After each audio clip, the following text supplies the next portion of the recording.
Srivijaya, the empire that ruled without walls before borders were drawn on maps, before nations had names. There was an empire that ruled not by land, but by water.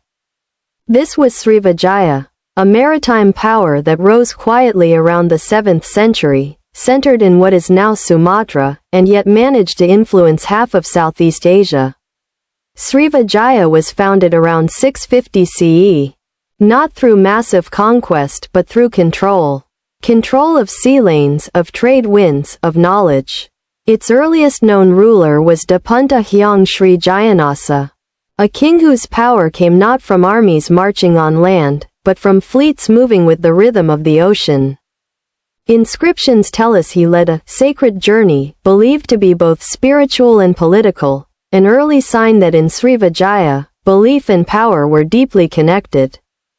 What made Srivijaya extraordinary was not how much land it owned, but how much movement it controlled.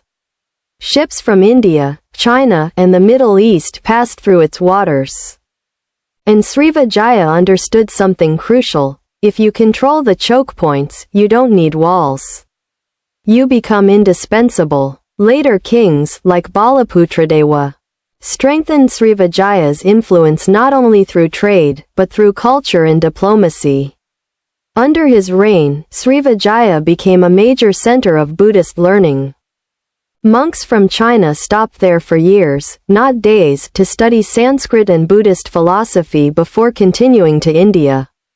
Imagine that, an empire whose greatest export was not gold or spices, but knowledge. One lesser-known truth about Srivijaya is how adaptable it was. This was not a rigid kingdom. It was fluid, like the sea it depended on. Local rulers were allowed autonomy as long as trade flowed and loyalty remained. Psychologically, Srivijaya trained its people to think outward, to the horizon, not inward to walls.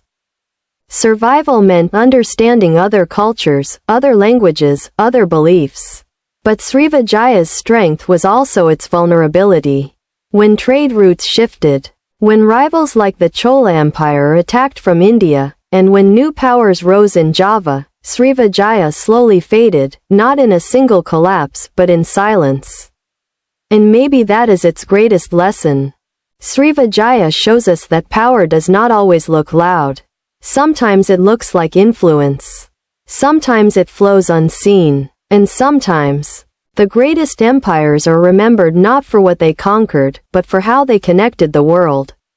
Because history doesn't always disappear. Sometimes it simply changes its tide.